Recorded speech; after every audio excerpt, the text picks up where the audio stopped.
Hello and welcome to ABT classes. ABT classes में आप सभी को स्वागत है। आज हम लोग यहाँ पर सोशल साइंस का क्वेश्चन डिस्कस करेंगे जिसमें 20 एमसीक्यू होगा और प्लस मैं आप सभी को short answer and long long question और आंसर सब कुछ यहाँ पर होगा। ठीक है ना। तो चलते हैं, बढ़ते हैं क्वेश्चन और वीडियो की ओर। ठीक है, पहले क्वेश्चन की ओर चलते हैं आज का। और ये याद रखना, ऐसा मैंने एक और भी प्रीवियस पीवाई की है, प्रीवियस क्वेश्चन है ये। ठीक है, वहाँ पर जो मैंने डाला है वो सेट वन था। एक मिनट,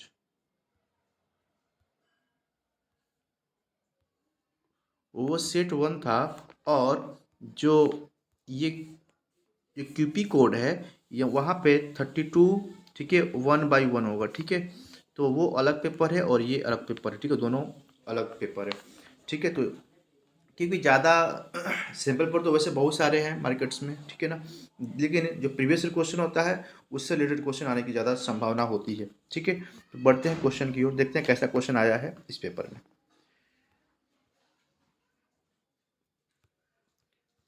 फर्स्ट क्वेश्चन है, निम्नलिखित क्षेत्रों में से किस में, एक मिनट में इंग्लिश वर्जन ले लेता हूँ। In which of the following region is the participation of women public life the highest. ठीक है ना, कह रहा है कि किस जगहों पर, ठीक है ना, ज़्यादा पार्टिसिपेशन है वुमेन की। ठीक है, तो ये नॉर्डिक कंट्री में ऐसा बहुत ज़्यादा पार्टिसिपेशन देखने को मिलता है वुमेन का। ठीक है, option A is correct. Question number two की ओर चलते हैं। क्वेश्चन नंबर टू कह रहा है, match the column with one and column to and choose the correct options. Union list, state list, concurrent list and residuary list के बारे में दिया हुआ है। ठीक है, तो देखो, यूनियन लिस्ट बैंक वगैरह के बारे में देखता है। ठीक है, और यहाँ पे स्टेट लिस्ट एग्रीकल्चर के बारे में देखता है। ठीक है, कंकरेंट लिस्ट किसके बारे में देखेगा भाई, बता सकते हो? तो ये एजुकेशन वगैरह कंकरेंट लिस्ट हो जाएगा। रेसिड्यूरी जो उस समय नहीं बने थे, जो बाद में लिस्ट बने, तो वो आता है। ठीक है ना, तो बैंकिंग सॉरी कंप्यूटर सॉफ्टवेयर वगैरह उस समय तो नहीं थे जब हमारा संविधान बन रहा था, कॉन्स्टिट्यूशन बन रहा था। तो ये सब रेसिड्यूरी लिस्ट में आते हैं। ठीक है, ये सब समझ में आ रहा है तो ओके। तो इसका ऑप्शन लगा लेते हैं हम लोग, वन का थ्री, टू का one. Okay, option number A. ठीक है, क्वेश्चन नंबर थ्री, ये ओरिजिनल पेपर है। Which one of the following is an example of coming together federation. Coming together federation का एग्जाम्पल कौन सा है इसमें से, ये बताना है। तो यूएसए कमिंग टुगेदर का एक बेस्ट एग्जाम्पल है। ठीक है, क्वेश्चन नंबर फोर है, there are two statement and given as a assertion and reason, read the both statement and choose the correct options. ठीक है, तो बताना है कौन सा इसमें सही है। करें कि Belgium amended their constitution 4 times. करें कि बेल्जियम ने अपने संविधान को 4 बार अमेंड किया था। क्या ये सही है? तो बिल्कुल सही है। रीजन कह रहा है amendment way to enable everyone to live together in the same country. तो सही बात है, ऐसा हुआ था और ये दोनों सही है। तो बोथ ऑप्शन ए यहाँ पर सही है। ठीक है, match the column one and two and choose the correct options. Port और टाइप दिया हुआ है। ठीक है, कौन सा किस प्रकार का पोर्ट है ये बताना है। ठीक है, तो देखो कैंडला पोर्ट जो है ये आफ्टर इंडिपेंडेंट इसको बनाया गया था, ऑप्शन नंबर फोर। और जो मुंबई पोर्ट है ये बिगेस्ट पोर्ट है। ठीक है, और जो विशाखापट्टनम पोर्ट है ये डीपेस्ट लैंडलॉक पोर्ट है, 3 का 2। और कोलकाता पोर्ट है एक रिवराइन पोर्ट है, तो ये 3 का 1। ठीक है, हम लोग मैच कराते हैं, 1 का 4, 2 का 3, 3 का 2। तो ऑप्शन नंबर ए यहाँ पर सही है। Next question number 6, there are two statement given as a certain region and read the both statement and give the answer. Agriculture industry move hand in hand. ठीक है, एग्रीकल्चर इंडस्ट्री दोनों hand in hand मतलब एक साथ चल रहे हैं, ऐसा कहने का मतलब ये है। ठीक है, मतलब एक दूसरे पर डिपेंडेंट होते हैं, ये भी कह सकते हैं हम लोग। ठीक है, तो ये सही है बिल्कुल। Industrial development is a pre condition for the eradication of the employment and poverty from the country. तो बिल्कुल ये भी रीजन भी सही है। तो बट ये इसके बारे में एक्सप्लेन नहीं कर रहा है। ठीक है, यहाँ पे एक्सप्लेनेशन नहीं मिल रही है, इसलिए यहाँ पर ऑप्शन नंबर बी सही होगा। ठीक है ना, ओके। 6, 7 चलते हैं। Which on the following soil develop in area with high temperature and heavy rainfall. ठीक है, तो ये सॉइल कहाँ पर होता है ये बताना है। तो ये लैटेराइट सॉइल। ठीक है, look at the picture given below, identify the name of the senior literature shown in the image, ठीक है ना। Correct options Ram Manohar Roy, Raja Ravi Varma, Lakshminath Bezbaruah and Gangadhar Bhattacharya. तो कौन व्यक्ति हैं ये बताना है। तो ये हैं लक्ष्मीनाथ बेजबरुआ।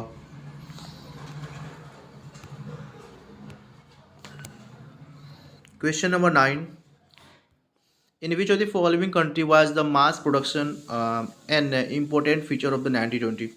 ठीक है, तो क्या होगा, तो ये है यूएस का। ठीक है, 10 क्वेश्चन देखो। Choose the correct option from the following regarding power in the first world war. ठीक है, तो कौन सा ऑप्शन सही होगा ये बताना है। तो ये था जर्मनी, ऑस्ट्रिया, हंगरी और Ottoman Turkey. Question number 11, which on the following ideology were the European governments driven by after the defeat of Napoleon T 15। तो ये क्या था ये बताना है ABCD में से। ठीक है, तो यहाँ पे कंजर्वेटिज्म। ठीक है, सही है। क्वेश्चन नंबर 12 है, which on the following is a challenge of globalization. Globalization के लिए चैलेंज इसमें से क्या हो सकता है। ठीक है, ओके, इंटरनेशनल। तो ऑप्शन नंबर डी, ठीक है, disproportionate growth.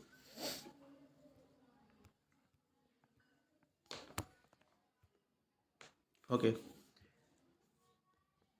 which of the following categories of urban household take the highest percentage of loan from the formal sector। ठीक है, तो यहाँ पर ऑप्शन डी होगा। क्वेश्चन नंबर 14 है, which one of the following is the modern form of currency. सबसे modern form currency का कौन है, तो ये पेपर नोट्स। ठीक है, question 15, which of the following is the feature of unorganise sector. Unorganise sector का इसमें से फीचर कौन सा हो सकता है। तो ओके, ऑप्शन नंबर डी। ठीक है, they are rules and regulation but not followed. ठीक है, क्वेश्चन नंबर 16, आप लोग क्वेश्चन को आराम से पढ़ो। ठीक है, बट मैं थोड़ा फास्ट करूँ कि आप लोग का समय वेस्ट ना हो। ठीक है, और मेरा भी समय वेस्ट ना हो। Question number 16, natural products being change into the other form is known as. Okay, तो ये सेकेंडरी प्रोडक्ट में होता है। ठीक है, which of the following is state is ruled by the regional party. Regional party के द्वारा किस स्टेट में रूलिंग होती है ये बताना है 17 का। तो यहाँ पे उड़ीसा। ठीक है, क्योंकि वहाँ से रीजनल पार्टी ज़्यादातर, ठीक है, ये रूल की जाती है रीजनल पार्टी के द्वारा। Which the following country adopted multi party system. किस, ठीक है, तो इंडिया तो मल्टी पार्टी सिस्टम के लिए जाना जाता है। ठीक है ना। Okay, question next 19, choose the correct option fill the blank. ठीक है, तो क्या होगा ब्लैंक में ये बताना है। For comparing countries there is consider to be the one of the most important attribute of the world bank. तो इनकम। ठीक है, B option. Question number 20, question number 20 किधर गया, इधर है। Question number 20, study the given table and answer the question. ठीक है, इसके आधार पर आंसर देना है। आप लोग इसको आराम से देख लो।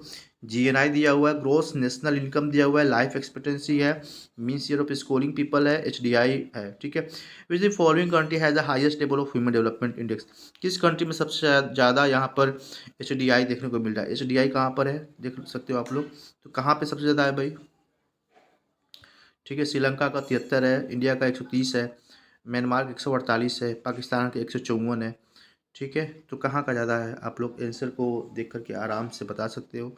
ठीक है, और यहाँ पर नेपाल का भी 143 दिख रहा है। ठीक है, इधर जब हम लोग देखेंगे मीन ईयर ऑफ स्कूलिंग तो इस तरीके से है। तो कहाँ का ज़्यादा है आप लोग को आराम से इसमें आंसर दे देना है। ठीक है, ओके, क्वेश्चन नंबर 21 देखते हैं हम लोग। क्वेश्चन नंबर 21, ठीक है, ये सेक्शन बी है। Why did the feeling of alienation increase the among the Sri Lankan Tamil. ठीक है, तो श्रीलंकन तमिल में एलिनेशन देखने को क्यों मिला 1956 में, एक्सप्लेन करना है। ओके, तो हम चलते हैं अपने एक्सप्लेनेशन के पार्ट की ओर। ठीक है, बढ़ रही है हमारे साथ। इस तरीके से आपको आंसर को लिखना है इसका। ठीक है, देख सकते हो ऐसे पॉइंट टू पॉइंट लिखना है आंसर को। In 1956 act was the pass recognise Sinhala as the only official language thus disgrading Tamil. ठीक है, disregarding Tamil. The government follow the preferential policies of university position and government job for Sinhala. आप लोग पता है कि सिन्हालाज के लिए काफ़ी वहाँ पे प्रेफरेंस वगैरह दी जाती थी। ठीक है ना, तो आप लोग को पता होगा, आप लोग पढ़े हो सिविक्स में। ठीक है, the new constitution established the state shall be protect and foster Buddhism. ठीक है, तो वहाँ पे बुद्धिज्म को काफ़ी फेवर किया जा रहा था। ठीक है ना, जो तमिल थे है ना, उनको काफ़ी क्रिटिसाइज़ किया जा रहा था, उनको नीचे दबाया जा रहा था। ठीक है, उनको कोई भी वहाँ पे प्रायोरिटी नहीं दी जा रही थी। Sinhala government ignore the interest of Tamil. ठीक है, तो तो जाहिर सी बात है इनको, ठीक है, ये सारे पॉइंट आप लिख सकते हो, ठीक है। और भी कुछ आपको पॉइंट आते हैं any relevant you can add यहाँ पे, केवल 2 पॉइंट यहाँ पर एक्सप्लेन करने हैं, ये भी लिखा हुआ किस तरीके से लिखना है, फ्रेम करना आंसर को बहुत अच्छे से यहाँ पे लिखा हुआ है, ठीक है। आप लोग बस क्वेश्चन को पढ़िए, आंसर दीजिए। Explain any 2 cause of depletion of forest during colonial period of India, है ना। तो फॉरेस्ट क्यों डिप्लेट हो रहा था, इसका आंसर बताना है, ठीक है। तो यहाँ पर आंसर दिए हुए due to expansion of railway, due to expansion of agriculture, due to mining activity, due to this and due to this, ठीक है। कोई भी 2 पॉइंट आप जो भी अच्छा लगा आप लिख सकते हो। नेक्स्ट क्वेश्चन है question number 23, analyse the role of chief minister Cavour who led the movement of the unite region of the Italy, ठीक है। तो यहाँ पर आप भी फर्स्ट पॉइंट ऊपर है ना, 4-5 पॉइंट आराम से, कोई भी 2 पॉइंट यहाँ पर, 4 पॉइंट याद कर लो, लेकिन 2 पॉइंट आप लिख सकते हो एग्जाम में अगर आता है तो क्वेश्चन। और देखो, और वाले question, examine the ideal of the liberal nationalism in Europe during the 19th century, ठीक है। तो क्या आइडियल थे नेशनलिज्म के यूरोप में 19th सेंचुरी में, तो ये क्वेश्चन है। For the new middle classes liberalism stood for the freedom of the individual and equality all before law, politically emphasize the government by consent, liberal also stress involuntary by private property, ये सारे point आप लिख सकते हो, ठीक है। कोई 2 point लिखना है और बहुत सारे पॉइंट है, 2 पॉइंट आप चूज कर सकते हो। Difference between formal and informal source of loan, तो आप इकोनॉमी पढ़े हो, फॉर्मल और इनफॉर्मल सोर्स ऑफ लोन क्या होता है। जो कोई चीज़ क्रेडिट पर आप ले रहे हो, है ना, बिना कोई कागजी कार्रवाई किए हुए, तो क्या वो इनफॉर्मल सोर्स ऑफ लोन है। अब बैंक से आप लोन ले हो तो क्या एक फॉर्मल है ना, किसी दोस्त से ले लिए, फ्रेंड से ले लिए, किसी मित्र से ले लिए, है ना, तो वो इनफॉर्मल सोर्स ऑफ लोन है, ठीक है। किसी से इंटरेस्ट पे पैसा, लैंडलॉर्ड से पैसा ले रहे हो, तो वो सब क्या होता है, इनफॉर्मल सोर्स ऑफ लोन होता है। तो आप यहाँ पे 4-5 पॉइंट यहाँ पर आप ऐड कर सकते हो, ठीक है, यहाँ पर, ठीक है। और देखो किस तरीके से जो इनफॉर्मल होते हैं वहाँ पर जो हाई रेट ऑफ इंटरेस्ट होता है, ठीक है ना, तो इस तरीके से होता है। और फॉर्मल में थोड़ा सा लो इंटरेस्ट होता है, लेकिन वहाँ पे कागज़ वगैरह आपको ज़मीन के कागज़ या फिर कोई भी आपको जो भी इनकम का सोर्स है वहाँ पे जमा करना होता है, तो ये सारी चीज़ें होती हैं, बट वहाँ पे आपको ऐसे ही पैसा मिल जाता है, ठीक है। तो ये सारे पॉइंट आप वहाँ पर ऐड कर सकते हो। 25 क्वेश्चन देखो, examine the rising importance of tertiary sector, tertiary sector बढ़ रहा है, इसका इंपॉर्टेंस क्या है ये बताना है। तो ये सब सारे पॉइंट आप आराम से पढ़ो, वीडियो को पॉज करके, और आराम से देखना है, ठीक है। कोई भी 3 पॉइंट लिखिए, ये 3 मार्क का क्वेश्चन होता है, तो आप 3 पॉइंट आराम से लिख सकते हो। क्वेश्चन कैसे लिखना है इसलिए यहाँ पर दिखाया गया है बहुत अच्छे तरीके से, तो आप लोग इसे ध्यान से देखें। Analyse any 3 way to conserve energy resources, ठीक है। तो कैसे हम लोग एनर्जी कंजर्व कर सकते हैं, तो यहाँ पर बहुत सारे पॉइंट लिखे हुए हैं, आपके इसी भी 3 पॉइंट को यहाँ पर ऐड कर सकते हो। Suggest any 3 way to enhance, मैं यहाँ एक्सप्लेन नहीं कर रहा हूँ क्योंकि सभी बच्चे सभी पढ़ चुके होंगे, सब कुछ सिलेबस कंप्लीट कर चुके होंगे वहाँ पर। बस आप थोड़ा सा फ्रेम कैसे क्वेश्चन करना है, क्विक रिवीजन कैसे करना है, बस इस वजह से, क्योंकि वीडियो ज़्यादा बड़ा ना हो, लंबा ना हो, लेंदी ना हो, इस वजह से, ठीक है। आप लोग पढ़ते जाओ और बस आगे बढ़ते जा रहे हैं। Suggestion 3 way to enhance political participation of women in India, ठीक है। तो किस तरीके से पॉलिटिकल पार्टिसिपेशन बढ़ा औरतों का भारत में, तो ये 4-5 पॉइंट लिखना है, इसमें 3 पॉइंट लिखना है, 5 पॉइंट 4 पॉइंट दिए हुए हैं, कोई भी 3 पॉइंट ऐड कर सकते हैं, है ना। Okay 28 question, difference between secondary and tertiary sector, काफ़ी इजी सा क्वेश्चन दे रहा है यहाँ पे, बार बार secondary tertiary, primary secondary tertiary, तो यहाँ पर कोई भी पॉइंट आप ऐड कर सकते हो, ठीक है। Tertiary sector means service sector, आप लोगों को पता होगा। सेकेंडरी मीन्स इंडस्ट्री, प्राइमरी मतलब एग्रीकल्चर, ठीक है। तो 29, how did the print came into existence in Europe, print कैसे एग्जिस्टेंस में आया यूरोप में, यहाँ से आप 4 से 5 पॉइंट यहाँ पे ऐड कर सकते हो, ठीक है। नेक्स्ट क्वेश्चन, और क्वेश्चन है यहाँ पे, और वाला भी देख लो, आप लोग को मोस्ट ज़्यादा रिवीजन हो जाए बस इसलिए, ठीक है। How did access to the book created new culture of reading, है ना। तो बहुत ज़्यादा बुक जब पूरा फैल गया वहाँ पे, है ना, प्रिंटिंग जब के फैलने से ज़्यादा बुक बहुत ज़्यादा मात्रा में बुक हो गई, इससे एक पढ़ने की एक हैबिट लोगों के अंदर बन गई। एक्सप्लेन करिए इसके बारे में, क्या आप लिख सकते हैं, तो 4-5 पॉइंट आप आराम से लिख सकते हो इसके बारे में। सेक्शन डी है, why did Gandhi ji decide to launch civil disobedience, यही है ना question. National wide satyagraha against the, okay, Rowlatt act के अगेंस्ट की बात कर रहे हैं, 1990 की बात कर रही है, ठीक है। तो आप ये तो बहुत सभी ने पढ़ा है, ठीक है। तो 4-5 पॉइंट आराम से यहाँ पढ़ा सकते हो, बहुत इतना लिख सकते हो इसके बारे में कि पूरा पेज भर जाएगा, ठीक है। तो बहुत से पॉइंट इसमें है। Why did non cooperation movement spread the country side from the cities, है ना। तो उसका शहरों से गांव की ओर कैसे बढ़ा, इसके बारे में बताना है, तो बहुत सारे पॉइंट आप ऐड कर सकते हो यहाँ पे। एमएनसी के बारे में है, ठीक है। हाउ डिड मल्टीनेशनल कॉपरेशन, है ना, corporation in interlink production across the countries, ठीक है। तो यहाँ पे 4-5 पॉइंट आराम से ऐड कर लेना। और है explain any 5 step taken by central and state government to attract the foreign investment. तो 4-5 पॉइंट आराम से ऐड कर सकते हो किस तरीके से फॉरेन FDI हमारे यहाँ अट्रैक्ट होता है। ठीक है, तो FDI क्यों अट्रैक्ट हो सकता है? क्योंकि हमारे यहाँ पॉलिसी जो होगी चीप पॉलिसी होनी चाहिए। ठीक है, जो भी हम लोग टैक्स वगैरह लगा रहे हैं, है ना, फॉरेन गुड्स पे सब कम होने चाहिए, है ना, उनको इलेक्ट्रिसिटी वगैरह सस्ते रेट पर दे दें। ठीक है, पॉलिसी को थोड़ा सा अपना काफ़ी न्यूट्रल करके रखें, ज़्यादा कोई हार्ड पॉलिसी ना बने उनके लिए। तो इस तरीके से ठीक है, AC जेल बना दे, स्पेशल इकोनॉमिक जोन बना दें, है ना, हमेशा लाइट की व्यवस्था दे दे। ठीक है, सस्ते में बिजली दे दे, थोड़े से वाटर पानी की सप्लाई अच्छी खासी वहाँ पे। तो इस तरीके से आप बहुत सारे पॉइंट यहाँ पे ऐड कर सकते हो। ठीक है, फॉरेन रिलेशन अच्छे होते हैं तो फिर भी FDI बहुत से आते हैं। ठीक है, तो इस तरीके से आप बहुत से point, democracy is better form of government, तो इसको तो आप लिख सकते हो, डेमोक्रेसी चैप्टर पढ़े हो तो, है ना। तो यहाँ पे बहुत सारे पॉइंट है, you can write any of this. Okay, democracy is an accountable and legislature government support this statement. तो ये इतने पॉइंट है, आप लोग इसे आराम से लिखें। ठीक है, आराम से पढ़ें, समझें और लिखें इसे।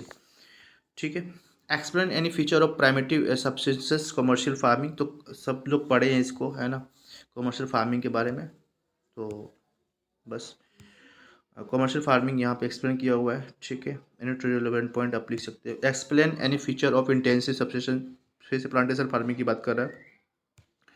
ओके, प्लांटेशन फार्मिंग यहाँ पे section E, explain the meaning of political party, तो पॉलिटिकल पार्टी का मीनिंग क्या है यहाँ पर। ठीक है, आप, आप लिख सकते हो इसको। ठीक है, why are political party necessary condition for democracy, क्यों जरूरी है। ठीक है, तो ये ठीक है, why did Manchester import decline in India, क्यों हो गया, वाई कुड मैनचेस्टर नेवर। ठीक है, इस सारे क्वेश्चन हैं जो कि आप लोग बहुत सारे आपके रिवीजन हो जाएंगे। ठीक है, हिस्ट्री से क्वेश्चन है सब। Name the movement against the river project in Gujarat. ठीक है, तो नर्मदा बचाओ आंदोलन था। ठीक है ना, ये बोला 36.1। ठीक है, तो ये सभी क्वेश्चन आप लोग आराम से कर सकते हो। Analyse into merit of multipurpose project है, तो मल्टीपर्पज़ प्रोजेक्ट की कोई भी मेरिट बताना है ना। तो generation of electricity, canal for irrigation, soil conservation. ठीक है, ये सारे के सारे यहाँ पे मेरिट है। सेक्शन F देखते हैं। ठीक है, यहाँ पर तो क्या होगा, मैप वाला क्वेश्चन आता है यहाँ पर। ठीक है, तो आप देख सकते हो किसको किसको यहाँ पे करना है। ओके, चलते हैं मैप देख लेते हैं। अमृतसर कहाँ पर है, नोएडा। ठीक है, नागपुर, हल्दिया, है ना, बैलाडीला, नागपुर, तारापुर। ठीक है, तो ये सभी क्वेश्चन है। ठीक है, कौन कहाँ पर है। ठीक है, अच्छे से यहाँ पे सब कुछ मेंशन है। ओके, तो ये रहा क्वेश्चन का वीडियो। तो कैसा लगा और बन रही हमारे साथ। Thanks for listening. जय हिंद।